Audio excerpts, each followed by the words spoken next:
But this is finally looks like, Bob, like maybe we'll see some better activity overall in housing. It's been one of the laggards in what has been such a strong economy. Yeah, I think that's right, Joe. And we've seen 14 straight weeks now of purchase application volume up year over year. So it's been a strong spring season, but we think it could get even stronger as the summer proceeds, as inventory improves a little bit, and the job market continues to be so strong. So whenever we talk about this, it's not monolithic. So there's places that skew our overall perception of what's really going on, because there's some inventory, but not where you really want the inventory, where the demand is really strong. Is that why we've struggled to see sales go up?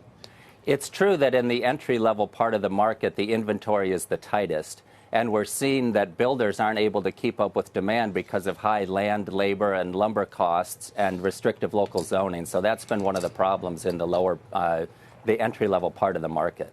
You got these millennials too. I mean, isn't there going to be a huge?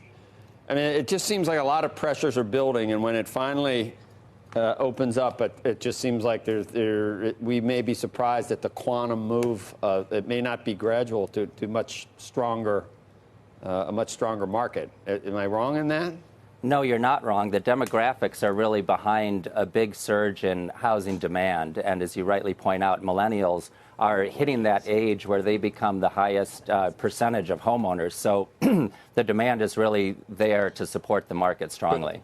Bob, there's a couple mismatches that are going on here.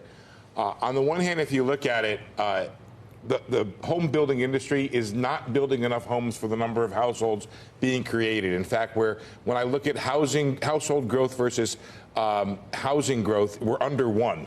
So it's below that. So you don't have one housing unit being created for every new household being created. So that creates a demand. On the other hand, the Gen Ys and the Gen Zs and the millennials, they don't want to own homes the way we did, or our parents did. The percentage of homes. So that's a difference right there. The other side of this, Bob, which I think is interesting, is you have this wave of sales that are going to come from baby boomers, right?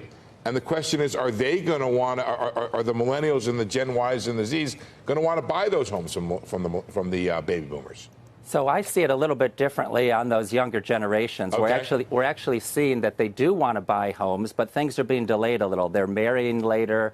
They have some student debt maybe that's delaying their home ownership, but our data says they do want to own homes, and we're seeing the millennials follow that track. And in fact, when they have kids, they move to the suburbs too. So we're seeing the patterns that held for the older generations happen with the younger generations as well, just a little bit delayed.